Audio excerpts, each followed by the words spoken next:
एक गांव में लाला राम नाम का एक सेठ रहता था। वो बहुत ही कंजूस था, लेकिन उसके शौक बहुत बड़े बड़े थे।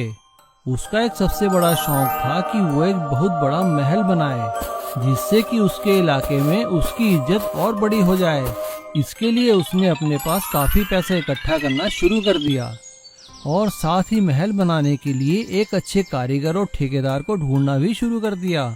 पास ही के गांव में चंदू नाम का एक भवन निर्माण करने वाला ठेकेदार रहता था।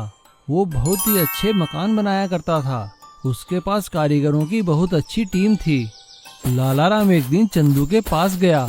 अरे भाई चंदू, तुम्हारा बहुत नाम सुना है हमने, क्या तुम मेरे लिए काम करोगे? अरे जी हाँ सेठ जी, बताइए क्या काम है? भाई एक मेरे लिए छोटा सा महल बनाना है, अब बना पाओगे तुम?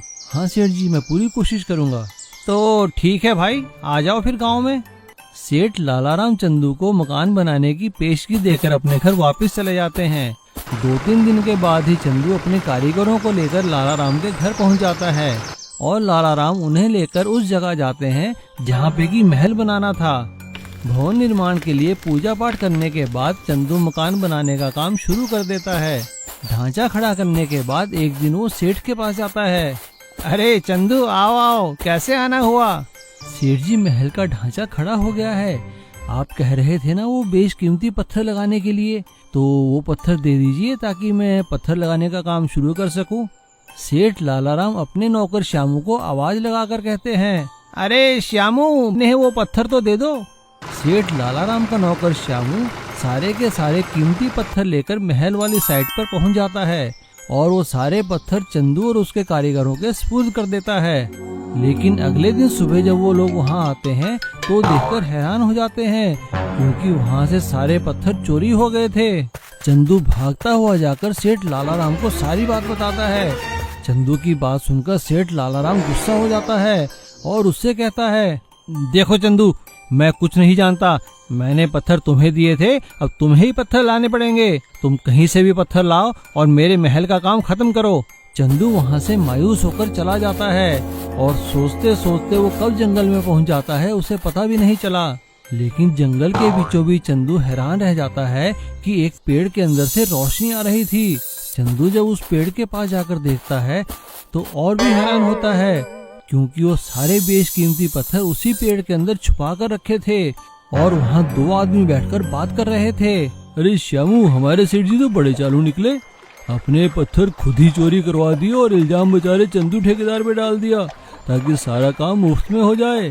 अब चंदू को सारा माजरा समझ आ गया था। श्यामू और उसके साथी की पिटाई करता है और सारे पत्थर ले जाकर वापस महल में रख देता है। सारे पत्थर महल वाली जगह रखवाने के बाद चंदू श्यामू को लेकर लाला राम के घर पहुंचता है। लाला राम उन दोनों को देखकर हैरान रह जाता है। तब चंदू उससे कहता है, सेठ जी, मुझे आपकी सारी करतूत का पता चल गया है। अब आपको मुझे डबल पैसे देने होंगे, वरना मैं आपकी सच्चाई सारे गांव वालों को बता दूंगा और आपकी बहुत बदनामी होगी। और इस तरह सेठ लाला राम की चालाकी उन पे ही भारी पड़ जाती है और वो चंदू को डबल पैसे देते हैं। लेकिन चंदू उनका महल बहुत अच्छे से बनाता है और साथ ही सेठ लाला राम को भी एक सबक मिल जाता है कि कभी किसी के साथ बेईमानी नहीं करनी चाहिए। अमीर भाई और गरीब भाई। एक गांव में सुशीला नाम की एक औरत रहती थी। उसके 2 बेटे थे, कमल और विमल। सुशीला के पति का देहांत हो चुका था। सुशीला अपने घर में कपड़े सिलाई करके अपने दोनों बेटों का पालन पोषण करती थी। कमल बड़ा बेटा था और विमल छोटा। कमल पढ़ाई लिखाई में काफी होशियार था। विमल का दिमाग वैसे तो पढ़ाई लिखाई में नहीं लगता था, लेकिन वो शंकर भाई की गैराज में मोटर मैकेनिकी का काम सीखता था। दिमाग तेज होने के कारण वो जल्द ही एक अच्छा मोटर मैकेनिक बन गया। और इधर कमल पढ़ाई लिखाई में काफी आगे बढ़ गया था। अब उसे उच्च शिक्षा के लिए बड़े शहर जाना था। उसने अपनी माँ से कहा, माँ, मेरी यहाँ की शिक्षा खत्म हो चुकी है, अब मुझे आगे पढ़ाई के लिए शहर जाना होगा। कमल की बात सुनकर सुशीला कहती है, मगर बेटा, इसमें तो बहुत पैसे लगेंगे। तू तो हमारे हालात जानता है ना, इससे अच्छा तो कोई नौकरी ढूंढ ले, वो ज्यादा सही रहेगा। लेकिन तभी विमल वहाँ आ जाता है और वो माँ और कमल से कहता है, माँ, अगर भैया पढ़ना चाहते हैं तो इन्हें पढ़ने दीजिए, खर्चा मैं उठा लूंगा। मैं और मेहनत करूँगा। विमल की बात सुनकर कमल विमल को गले से लगा लेता है। कमल शहर जाने की तैयारी करता है। कमल शहर में एक बहुत बड़े कॉलेज में एडमिशन ले लेता है और खूब मेहनत से पढ़ाई करता है। पढ़ाई लिखाई खत्म होने के बाद कमल एक बहुत बड़ी कंपनी में ऑफिसर बन जाता है और इधर विमल अपनी माँ के साथ गांव में ही रहता है और कमल का इंतजार करता है। लेकिन कमल कभी वापस घर नहीं आता। वो सिर्फ फोन पे ही कभी कभी बात कर लिया करता है।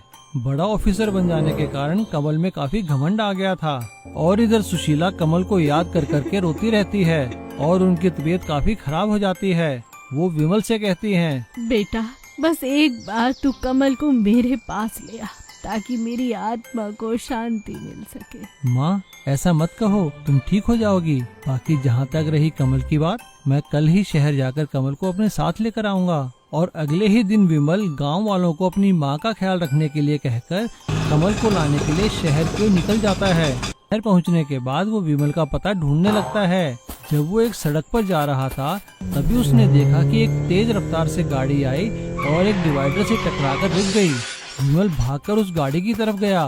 उसने देखा उसमें एक बुजुर्ग आदमी बैठे थे। विमल ने उन्हें बाहर निकाला। बाबूजी आप ठीक तो है ना?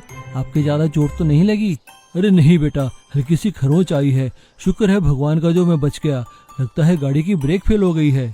कोई बात नहीं बाबूजी, मैं अभी देखता हूँ। विमल ने कार से टूल बॉक्स निकाला और कार को ठीक कर दिया। वो आदमी विमल से काफी प्रभावित हुआ और उसने विमल का शहर आने का कारण पूछा। विमल ने उसे सारी बात बताई तो उस आदमी ने विमल को अपने साथ आने के लिए कहा और वो विमल को अपने साथ एक बहुत बड़ी कंपनी के ऑफिस में ले आया। वो उस कंपनी के मालिक थे। थोड़ी ही देर बाद कमल ऑफिस में आता है। सर आपने मुझे बुलाया? अरे भाई तुमने हमें बताया ही नहीं कि तुम्हारी माँ और तुम्हारा छोटा भाई भी है। विमल ये सुनकर हैरान रह जाता है और कमल विमल को देखकर चौंक जाता है। अरे नहीं बाबूजी, कमल भैया तो हमें बहुत बुलाते हैं शहर, वो तो माँ ही नहीं आना चाहती। विमल के मुंह से ऐसी बात सुनकर कमल बहुत शर्मिंदा होता है और वो विमल से माफी मांगता है। कमल विमल के साथ गांव जाता है और माँ से माफी मांगता है और विमल और माँ को लेकर शहर आ जाता है और माँ का एक बहुत बड़े हॉस्पिटल में इलाज करवाता है। जल्दी ही सुशीला जी ठीक हो जाती हैं और अब दोनों बेटों के साथ खुशी खुशी रहने लगती हैं, कभी गांव में तो कभी शहर में। इडली चाय वाली की सफलता। पुन्नूर गांव पहाड़ी पे बसा एक सुंदर सा गांव था। वहां पे लता अपने पति श्याम के साथ अपने बच्चे के साथ रहा करती थी। श्याम पुन्नूर में चाय बनाने वाली फैक्ट्री में काम किया करता था। वो बहुत ही मेहनती था। फैक्ट्री के प्रबंधक उसकी हमेशा तारीफ किया करते थे और साथ ही तारीफ किया करते थे लता के हाथ की बनाई इडली की। भाई श्याम लंच का टाइम हो गया है, अपना टिफिन तो खोलो भाई, हमें तो इंतजार है लता जी की बनाई हुई इडली खाने का। जी सर अभी खोलता हूँ। आज तो लता ने आपके लिए 2 इडली स्पेशल भेजी हैं।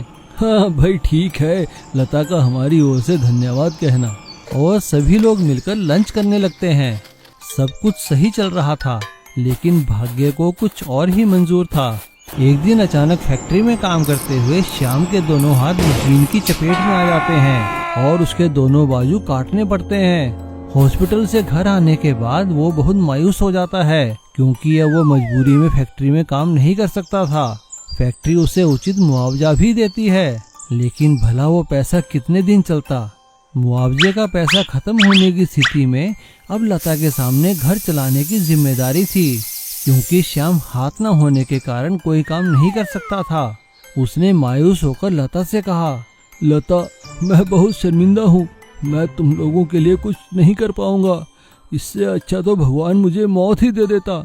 श्याम की बात सुनकर लता ने कहा, अजी आप ऐसा क्यों कहते हैं? आप हिम्मत मत हारिए, आपका हमारे साथ होना ही काफी है। चलिए उठिए, मैं आपको गर्मा गर्म इडली खिलाती हूँ। और ऐसा कहने के बाद लता श्याम को गर्मा गर्म इडली खिलाने लगती है। तभी उन लोगों के घर के बाहर एक गाड़ी आकर रुकती है। वो दोनों हैरान रह जाते हैं क्योंकि फैक्ट्री के प्रबंधक उनके घर आए थे। वो घर के अंदर आते ही कहते हैं, भाई वाह कितनी अच्छी खुशबू आ रही है। भाई लता जी हमें तो आपके यहाँ की इडलियाँ खींच लाई यहाँ पर।